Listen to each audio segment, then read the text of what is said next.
கொஞ்சம் ஆக்சுவலாக பேக்ல ஓகே சார் ஆக்சுவலாக பார்த்தீங்கன்னா எங்களுக்கு சொந்த ஊர் வந்து அரக்கோணம். ஓகேங்க சார் ஸோ என்னுடைய ஃப்ரெண்டு வந்து அவங்க பொண்ணு வந்து திருப்பதியில் சேர்த்துருக்காரு பாடசாலையில். ஸோ அவங்க வந்து திருப்பதியில் விட்டுட்டு இங்கே வந்து சாப்பிடுவாங்க. ஸோ அவங்க சாப்பிட்டு இது முன்னாடி சொல்லியிருக்காங்க கொத்து பரோட்டா எல்லாமே சூப்பராக இருக்கும் அப்படின்னு சொல்லிட்டு. ஏன்னா அரக்கோணத்தில் நிறைய ரெஸ்டாரண்ட் இருக்குது, கிட்டத்தட்ட ஒரு 10-20 ரெஸ்டாரண்ட் இருக்குது. இருந்தாலும் அவங்க சொன்னாங்க இன்றைக்கி எங்களோட வெட்டிங் டே. ஸோ வெட்டிங் டேக்கோசரம் நான் ட்ரீட் கொடுக்கலாம், சரி போகலாம் எங்கேன்னு பார்த்தீங்கன்னா இது மாதிரி ரங்கேஷ் போகலான்னு சொன்னாங்க. வந்து இங்கே பார்த்தீங்கன்னா கொத்து பரோட்டா டேஸ்ட் பார்த்தோம். அதுக்கப்புறம் பார்த்தீங்கன்னா பன்னீர் ரைஸு, மஷ்ரூம் ரைஸு, அதுக்கப்புறம் பார்த்தீங்கன்னா கோபி ரைஸு. ஸோ இதோடு சேர்த்து நான் பன்னீர், ஸோ பன்னீர் 65 எல்லாமே சூப்பராக இருந்தது.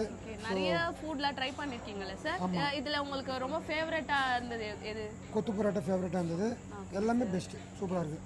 ஸோ ரேட்டிங் 5 கொடுக்கணும்னா 5க்கு 5 கொடுக்கலாம், ஒன்றும் பிரச்சனை இல்லை. ஏன்னா நான் நிறைய ரெஸ்டாரண்ட்டில் தான் சாப்பிட்றது.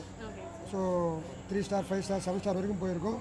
ஸோ அந்த ரேஞ்சில் பார்க்கும்போது இங்கே நார்மலான ஒரு ப்ரைஸு, ஸோ அருமையான டேஸ்ட்டு, ஸோ சூப்பராக. சிக்னேச்சர் டிஷ்னு ஒன்று இருக்குது, பொடி இட்லியா, ட்ரை பண்ணியிருக்கீங்களா? இல்லை மேடம், பண்ணல. ஏன்னா எங்கள் நண்பர் சொல்லி இது மட்டும் தான் சாப்பிட்டோம்.